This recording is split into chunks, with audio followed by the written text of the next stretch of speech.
Good morning, good people. It is me, Kyra. Welcome back to my channel. Welcome if you are new. In today's video, I'm going to be talking to you all about the emergency fund. And because of everything that's going on now with the pandemic, it really made me think about the way I've been going about things, the way I've been looking at my emergency fund, and the way I've been kind of taking things for granted. I feel like a lot of us have been. When it comes to the emergency fund, a lot of people go along the lines of having at least $1,000 in their emergency fund in their bank in the case of an emergency. And the reality of it is that's definitely not enough for an emergency fund. And I think that a lot of people who get that sense of security from that $1,000 may be kind of realizing that now that, and as well as myself, I know that, and I knew that $1,000 was not enough for an emergency fund.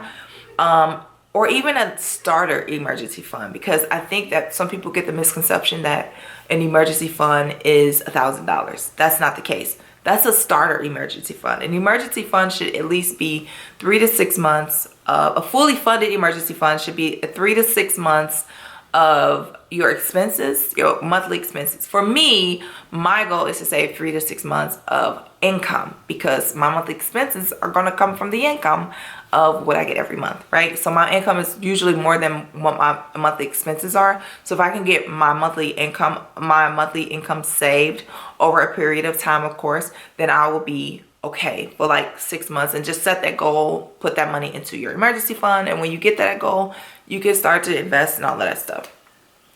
I actually saw a video of Dave Ramsey the other day. Like, I do watch Dave Ramsey. I was doing his baby steps. I actually would prefer to consume Chris Hogan versus Dave Ramsey, just because of, granted, the message is the same, but with Chris Hogan, it's kind of like more longevity in my mind, because it's like retirement and millionaire status, everyday millionaire, and retire inspired, which is where I'm trying to get to. So I like to listen to his podcast, watch his YouTube, although he's still under the Dave Ramsey umbrella, and they pretty much say the same stuff. Dave Ramsey, I used to listen to him a lot, like a lot. And I got to a point where he just used to scream all the time, and I used to get on my nerves. I stopped listening to him as much, still listen to him, but I listen to Dave Hogan? What? Chris Hogan more. So the video that I was watching of Dave Ramsey was saying, like, which is something I agree with, while this is going on, to put your gazelle intense paying off your debt on hold, put a pause on that, still pay off your debt, you know, your minimums, but everything else that you're put it in your emergency fund. And I feel like right now is a great time to build your emergency fund. Cut off your subscriptions if you can, whatever you're not using. If you're not using them, you utilize them, save money where you can, and put it in your emergency fund. But the thing that kind of stopped me and tripped me up a little bit was that he said that once everything is done, they kind of take whatever else, everything that you basically put into your emergency fund, and throw it to your debt. Granted, I watched this video a couple weeks ago. I'm not sure if he's changed, but I just feel like Dave Ramsey is not someone to really change his opinion on a lot of things. So that being said, and I will kind of see if there's a follow-up video to post below. But that being said, I don't agree with that at all. I don't feel that all of the money that you're saving, you put into your emergency fund during this time, let's say over the past, since March, let's say that over this time you were able to put money to the side, and it was maybe an extra $2,000. That $2,000, I feel I would keep that in my emergency fund, and then go back to being gazelle intense, given the opportunity, and given that your situation allows you to do that. Because the reality of it is, this stimulus that went out to everybody, that was people's emergency funds. That $1,200 or however much money that they were getting, that was their emergency fund. There are a lot of people that are not employed right now. And granted, there are people before this happened that did not have savings, did not have an emergency fund or anything like that, because of them being unemployed or underemployed and not making the amount that they possibly should be making, right? To be able to save. But realizing that, and just going off of the video that I watched, and him saying that, Dave Ramsey saying that to go back to wiping your emergency fund back down to $1,000 and then putting towards your debt. I think that just being able to at least going forward, at least for me. Granted, I'm almost completely done with my debt. And actually, before this happened, I was restructuring my plans. I wasn't going to go as gazelle intense. Like, granted, I was going to put more money towards my car note, but I was not going to put everything that I had towards my car note, because I also want to put money into my emergency fund, which in this case, I should have been doing it a long time ago, a little bit more. And so it feels good to kind of like know that I'm being able to put more money into my emergency fund, more money, but that money is not going to go into any debt. Whatever debt I have, I'm going to tackle that afterwards, right? I'm going to, when everything kind of gets back into, you know, some sense of normalcy and the dust settles, then I'll go back, push play on paying off my debt. Because the reality of it is $1,000 is not enough. It's not enough to pay rent. It's not enough to pay a car note, which you probably shouldn't have a car note. I'm saying that because I have one and I wish I didn't. It's not enough to pay for food for some families, because there are a lot of people in your families. It's not enough to keep a roof over your head. And you need to make sure that you're at least able to secure your 4 walls for at least 3 months at minimum. So definitely feel that and know that $1,000 is not enough for an emergency fund. And I also feel that now, and I understand people that swear by Dave Ramsey, they are helping them. I was doing it as well.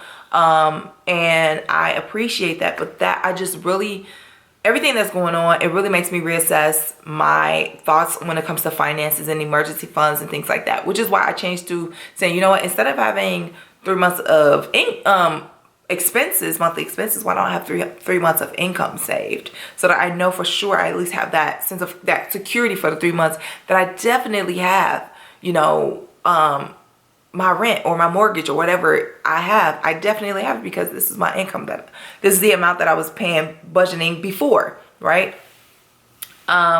So that is pretty much the gist of this conversation, this video. I just wanted to come on here and just say that $1,000 is definitely not enough, even as a starter emergency fund. It's not a fully funded emergency fund. So if that's what you think it is, it's not. You need at least 3 to 6 months of income, to me, or your expenses, give or take.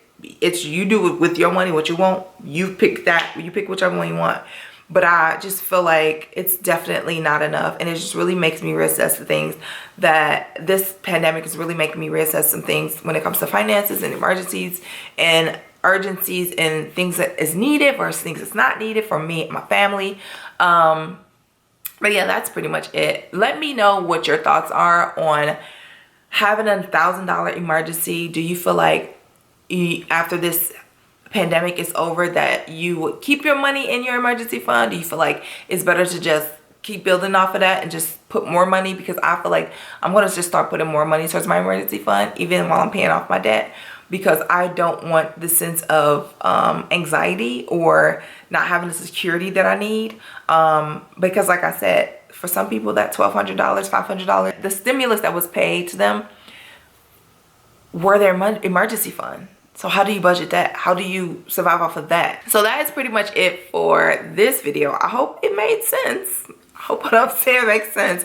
This is kind of like an impromptu video, nothing scripted. I just wanted to come on here and kind of just express my thoughts about this $1,000 emergency fund and just building more and restructuring my thoughts on emergency funds as a whole, and the thought of having more as a base emergency fund more than $1,000. And I'm not going back to like, oh well, once this is over, I'm gonna start throwing money at debt. Like, no, I'm gonna keep my money in my emergency fund, and then I'm gonna push play on paying off my debt again. Let me know what you guys would do in this situation. Do you agree with me? Do you agree with Dave? Let me know what your thoughts are when it comes to a $1,000 emergency fund, because the reality of it is $1,000, even as a starter emergency fund, is not enough. Granted, we have to build up to 1,000 and even more, but just capping off at 1,000 and paying off your debt, I personally feel like it's not sufficient for some people.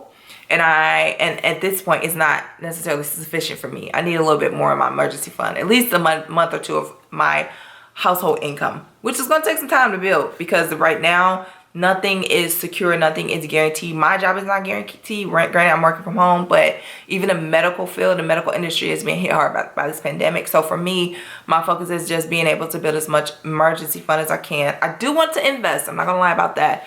but I have to I have to meet my starter emergency fund. So that's pretty much it for this video. Please comment below and let me know your ideas and your feelings on having $1,000 starter emergency fund, or just having $1,000 emergency fund, because the reality of it is some people only have $1,000 in their emergency fund. They don't have the ability to like put more in there, or maybe they're trying to follow their Ramsey plan and they kind of fell short. Not sure.